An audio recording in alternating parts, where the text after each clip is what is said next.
अगर आप एक कॉलेज स्टूडेंट हैं या स्कूल स्टूडेंट हैं और आप एक कम्पिटिटिव एग्ज़ाम या एंट्रेंस एग्ज़ाम का प्रिपरेशन कर रहे हैं, उस केस में दोनों ही एग्ज़ाम का प्रिपरेशन आपके लिए थोड़ी सी डिफ़िकल्ट हो रही होगी, राइट? डोंट वरी, आज के इस वीडियो में हम आपको वो प्रैक्टिकल टिप्स शेयर करेंगे जो कि आपको हेल्प करेगी दोनों ही एग्ज़ाम की स्मूथली प्रिपरेशन में और आपको टाइम मैनेजमेंट में भी हेल्प करने वाली है। उसके साथ ही हम आपको इस वीडियो के एंड में एक बोनस टिप भी देंगे जो कि आपको और भी हेल्प करने वाली है आपके टाइम मैनेजमेंट में। तो वीडियो को पूरा एंड तक ज़रूर देखिएगा।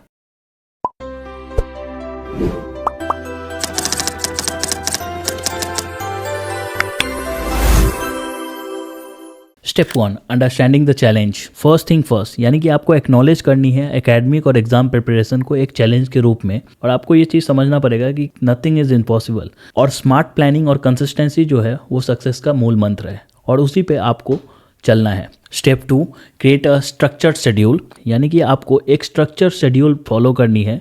अपना जो टाइम है वो स्कूल कॉलेज स्टडीज़ और एग्ज़ाम की प्रिपरेशन के प्रोसेस में डिवाइड करनी है। फॉर एग्जांपल, मॉर्निंग और इवनिंग का जो टाइम है वो आप कम्पिटिटिव एग्ज़ाम के लिए दे सकते हैं, वहीं आफ्टरनून का जो स्लॉट है वो आप अपने स्कूल वर्क या कॉलेज वर्क को दे सकते हैं। अब मॉर्निंग और इवनिंग का टाइम क्यों आपको कम्पिटिटिव एग्ज़ाम के लिए देनी है, तो वो इसलिए क्योंकि उस टाइम आपके जो माइंड है वो ज़्यादा शार्प रहती है और आप अच्छे से कम्पिटिटिव एग्जाम के जो क्वेश्चन है उसको सॉल्व कर सकते हैं। उसके अलावा आपको स्पेसिफिक गोल्स हर सेशन के लिए डिवाइड करनी है। फॉर एग्जांपल, अगर आप एक कॉलेज या स्कूल के लिए पढ़ाई कर रहे हैं तो आपको 2 चैप्टर कंप्लीट करनी है आज, या अगर आप कम्पिटिटिव एग्जाम के लिए पढ़ाई कर रहे हैं तो आपको 20 या 30 या 50 क्वेश्चन सॉल्व करनी है आज। ऐसा गोल आपको सेट करनी है। स्टेप 3, प्रायोरिटाइज योर टॉपिक, यानी कि हायर वेटेज वाली टॉपिक आपको प्रायोरिटाइज करनी है। फोकस करनी है वो सेक्शन को जो कि ज़्यादा से ज़्यादा मार्क कंटेंट करती है, और ये दोनों ही एग्ज़ाम यानी कि कॉम्पिटिटिव एग्ज़ाम या आपकी स्कूल कॉलेज की एग्ज़ाम के लिए, दोनों के लिए ही फॉलो करनी है, क्योंकि अल्टीमेटली दोनों ही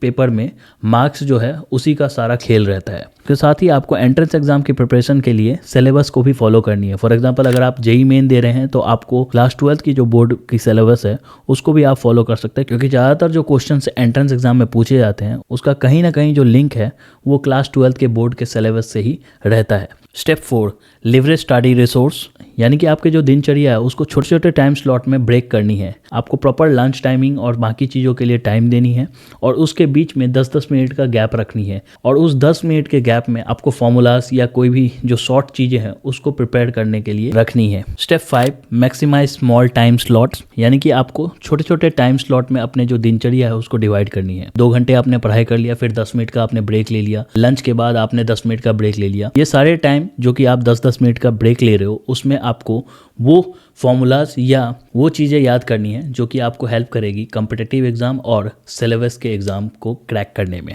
step 6, stay consistent and take care of yourself. जैसा कि हमें पता है consistency is the key of success. आपको कंसिस्टेंट रहनी है। अगर आपने डिसाइड किया कि 2 घंटे आपको आज पढ़ाई करनी है तो आपको 2 घंटे पढ़ाई करनी है, उसमें इफ़ और बट नहीं होनी चाहिए। उसके साथ ही आपको अपनी सेहत का भी ध्यान रखनी है, यानी कि आपको प्रॉपर स्लीप लेनी है, छोटे छोटे ब्रेक्स लेनी है जब भी आप पढ़ाई कर रहे हैं, और प्रॉपर डाइट आपको फॉलो करनी है। And now comes the bonus tip. चाहे आप कम्पिटिटिव एग्ज़ाम की प्रिपरेशन कर रहे हैं या स्कूल या कॉलेज की एग्ज़ाम की प्रिपरेशन कर रहे हैं, आपको सबसे मूल मंत्र जो रखनी है वो पुराने क्वेश्चन पेपर यानी कि past year question paper, mock test और सैम्पल पेपर सॉल्व करनी है। इससे आपको 2 फायदे होंगे। एक तो आपकी डिसिप्लिन बढ़ेगी और आपको टाइम मैनेजमेंट भी आएगा, और ये सारी चीज़ें आपको एग्ज़ाम एनवायरनमेंट क्रिएट करने में आपका मदद करेगी, क्योंकि ये सिर्फ आपकी कॉन्फिडेंस ही बूस्ट नहीं करेगी बल्कि आपको एग्ज़ाम प्रिपरेशन में भी हेल्प करने वाली है और आपको एग्ज़ाम में बैठने के लिए भी रेडी करेगी। कंक्लूजन, हमेशा याद रखिए सक्सेस जो है वो 24/7 पढ़ने से नहीं मिलती है। आपको स्मार्ट स्टडी और कंसिस्टेंट स्टडी करनी है जो कि आपको हेल्प करेगी सफलता प्राप्त करने में। बाकी अगर आपको ये वीडियो हेल्पफुल लगी तो अपने दोस्तों के साथ ज़रूर शेयर करिए ताकि उनकी भी टाइम मैनेजमेंट हो सके, और कुछ भी सुझाव या सजेशन है तो कमेंट सेक्शन में आप ज़रूर से कमेंट करिए। बाकी इसी तरह के वीडियो के लिए आप हमारे चैनल को ज़रूर से फॉलो करिए।